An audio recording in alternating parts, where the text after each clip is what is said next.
আসসালামু আলাইকুম, শুভ সকাল। আজকে একটা আনন্দের দিন, স্পেশাল সিকিউরিটি ফোর্সের প্রতিষ্ঠা বার্ষিকী।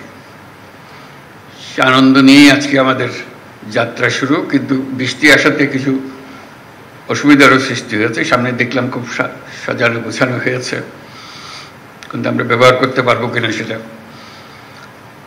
তো বৃষ্টি আমাদেরকে দমাতে পারবে না, আমাদের উৎসাহকে দমিয়ে রাখতে পারবে না। আজকে আনন্দের বিশেষ কারণ আছে। যে সিকিউরিটি ফোর্স, স্পেশাল সিকিউরিটি ফোর্সের কথা আলাপ করছি, তার বৈশিষ্ট্যকে কেন্দ্র করে। এটার বৈশিষ্ট্য হলো, আমি যতটুকু বুঝি, সর্বোত্তমকে একত্র করা। আমাদের ফোর্সেসের যত জায়গা, যত কিছু আছে, যারা আছেন তাদের মধ্য থেকে বেস্ট অফ দ্য বেস্ট, তাদেরকে একত্র করে জাতির সর্বোচ্চ পর্যায়ে আমাদের প্রস্তুতি, আমাদের সাহস, আমাদের কাজে দক্ষতা, এটাকে ডিফাইন করা। এটাই হলো special forces, special security force. এটা আমার দৃষ্টিতে অনেকটা অলিম্পিকের মতো, যে ন্যাশনাল অলিম্পিকে দেশের সেরা যারা ক্রীড়াবিদ তারা এসে প্রতিযোগিতায় নামে, তার মধ্যে থেকে সর্বোচ্চ বাছাই হয়। সে বছরের সর্বোচ্চ, কিন্তু জাতির সর্বোচ্চ। এই বছরের সর্বোচ্চ জাতির সর্বোচ্চ নাও হতে পারে। জাতির সর্বোচ্চ হয়তো 3 বছর আগে একজন ডিফাইন করে গেছে, এখনো সেখানে পৌঁছে নাই, এবার পৌঁছতে পারেনি। কাজে আমরা ক্রমে ক্রমে জাতির সর্বোচ্চটা ডিফাইন করি, এই যে আমরা প্রস্তুতি নিতে পারি। সেটা শারীরিক, সেটা মানসিক। এই ক্ষেত্রে শারীরিক, মানসিক এবং প্রযুক্তিগত আমাদের বেস্ট কি, আমাদের সর্বোচ্চ কোথায়, সেটাকে ডিফাইন করে। কাজেই এইরকম একটা ফোর্স, তার প্রতিষ্ঠা বার্ষিকী আমাদের জন্য এটা মস্ত বড় আনন্দের দিন, উৎসাহের দিন, উৎসবের দিন। এটা শুধু নিজের দেশে, যে বললাম একটা ন্যাশনাল অলিম্পিক, কিন্তু একটা গ্লোবাল অলিম্পিকও আছে, ওটাও মনে রাখতে হবে। আমাদের নিজেদের জাতীয় সর্বোচ্চতে সন্তুষ্ট থাকলে হবে না, সেই জাতীয় সর্বোচ্চ বিশ্ব সর্বোচ্চের মধ্যে কোথায় আছে। আমরা জাতীয় সর্বোচ্চ দেখলাম আমরা কোথায় কি আছি, কিন্তু দেখা গেল বিশ্ব সর্বোচ্চ বহু উপরে। কাজে আমাদের চেষ্টা করতে হবে যে আমরা জাতীয় সর্বোচ্চ আর বিশ্ব সর্বোচ্চের মধ্যে কেন দূরত্ব বেশি না থাকে। আমরা নিজেদেরকে সর্বোচ্চ ডিফাইন করলাম, নিয়ে আসলাম, উৎসব করলাম, সঙ্গে সঙ্গে ওই প্রতিযোগিতা আমাদের মনে থাকতে হবে, বিশ্ব প্রতিযোগিতা। এটা হলো স্পেশাল ফোর্সের একটা নিজস্ব দায়িত্ব আছে, সেটা পালন করবো, অবশ্যই করবো। কিন্তু সঙ্গে সঙ্গে আমাদের ওটাও মনে রাখতে হবে, এই দায়িত্ব পালন করার ঘটনা নাও ঘটতে পারে, ঘটার সম্ভাবনা ক্ষীণ, কিন্তু প্রস্তুতি হবে আমাদের বিশ্ব সর্বোচ্চের পর্যায়ের মধ্যে। তো সেটাই আনন্দের জিনিস আজকে, যারা আমরা আমাদের এই স্পেশাল সিকিউরিটি ফোর্সেসের মধ্যে আছেন, তারা সে বিশ্ব প্রস্তুতিতে, বিশ্ব মানে আমরা কোথায় আছি সেটার যাচাই করে, এবং সেই প্রস্তুতি মানসিকভাবে তৈরি থাকা। আমরা শুধু জাতীয় অলিম্পিকে খেলতেছি না, আমরা বিশ্ব অলিম্পিকও খেলতেছি। সব দিক থেকে আমরা দেখব, যাচাই বাছাই করে সেটা। তা না হলে জাতি হিসেবে আমরা উপরে উঠতে পারবো না। এটা সুবিধা হলে এটা অল্প, এই যে 500 জন 400 জন, এই 400 জন 500 জনকে দিয়ে বাকিদের উৎসাহিত করা, এই ফোর্সকে দিকে অন্য ফোর্স উৎসাহিত করবে, আমাদের লেভেল অতটুকু, ওখানে যেতে হবে। কাজে এই সামনে থাকার যে দায়িত্ববোধ, শীর্ষে থাকার যে আনন্দ, যে দায়িত্ব, সেটা যেন আমরা পালন করতে পারি, সেটাই হলো আজকের প্রতিষ্ঠা বার্ষিকীর সবচেয়ে স্মরণীয় বিষয়, যে আমরা সেখানে সেই মাপে আমরা কোথায় আছি। আমি অভিনন্দন জানাচ্ছি সবাইকে এই ফোর্সেসের অংশভূত হওয়ার জন্য। এটা একটা বড় প্রতিযোগিতার বিষয় যে আমরা এটার অংশ হতে পেরেছি এবং হওয়ার সঙ্গে সঙ্গে দায়িত্বও বাড়ল। এটা যেন আমরা নামিয়ে না ফেলি, আমাদের যে মান সে মানে যেন আমরা নিচের দিকে না গিয়ে বরং উপরের দিকে আমরা উঠিয়ে দিতে পারি। প্রতিবার যখন এই ফোর্সেস গঠন হয় সেই গঠনের মধ্যে আমরা প্রতিবারই ধাপে ধাপে উঠছি ও বিশ্বমানের কাছাকাছি চলে যাচ্ছি, এরকম যেন আমরা মনে রাখতে পারি। সেটা ছিল আমার প্রাথমিক বক্তব্য। আমি লিখিত যে বক্তব্য আছে সেটা পড়ে শুনি। এসএসএফ এর ৩৯তম প্রতিষ্ঠা বার্ষিকী উপলক্ষে আয়োজিত এই অনুষ্ঠানে আমাকে আমন্ত্রণ করার জন্য ধন্যবাদ। প্রতি বছরের ন্যায় এবছরও এসএসএফ প্রতিষ্ঠা বার্ষিকী পালন করছে। এসএসএফ অন্য বাহিনীর তুলনায় একটি ক্ষুদ্র বাহিনী, তবে এর কাজের গুরুত্ব এবং সংবেদনশীলতা অনেক বেশি। এই বাহিনী আমার নেতৃত্বে ও তত্ত্বাবধানে পরিচালিত হয়। এসএসএফ একটি প্রশিক্ষিত ও সুশৃঙ্খল বাহিনী যারা আমার ও রাষ্ট্রপতির সার্বক্ষণিক নিরাপত্তা নিশ্চিত করে। এটা একটা দায়িত্ব। আমি যেটা বললাম সে দায়িত্বেরও বাইরে আরেকটা দায়িত্ব আছে, সেটা হলো বিশ্বমানে চলে যাওয়া।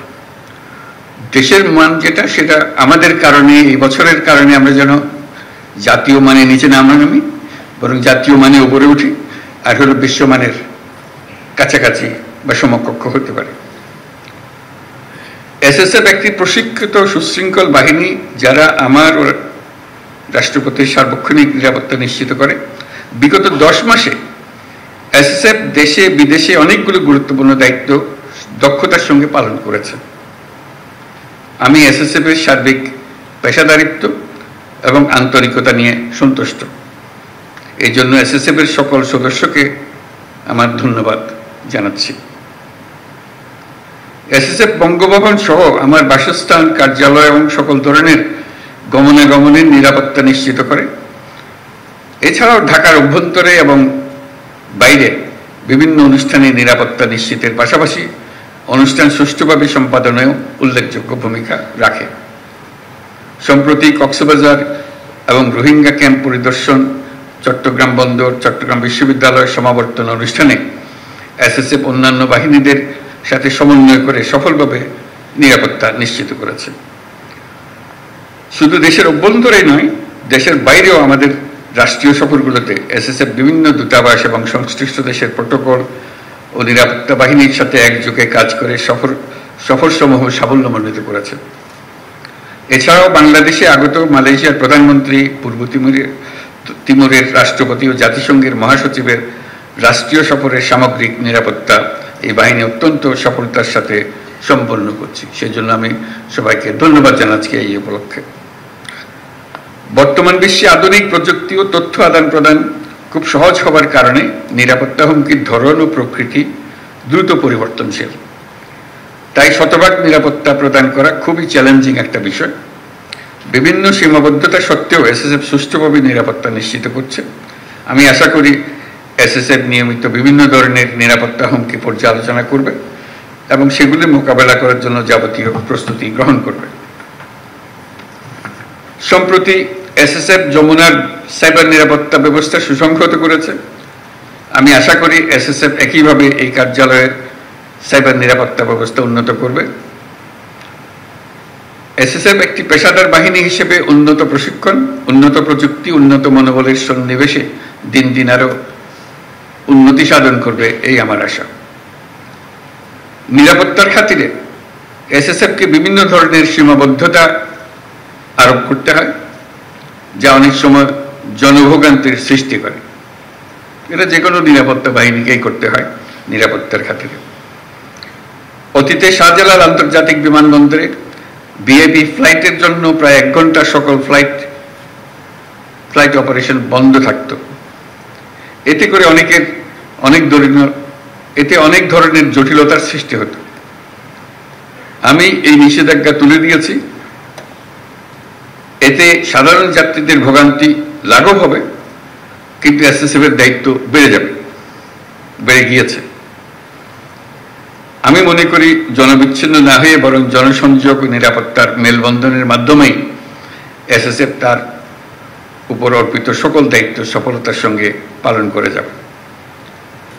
আমি জেনে আশ্বস্ত হলাম যে এসএসএফ এর প্রশিক্ষণ, অস্ত্র, সরঞ্জামাদির আধুনিকায়ন প্রক্রিয়া চলমান রয়েছে।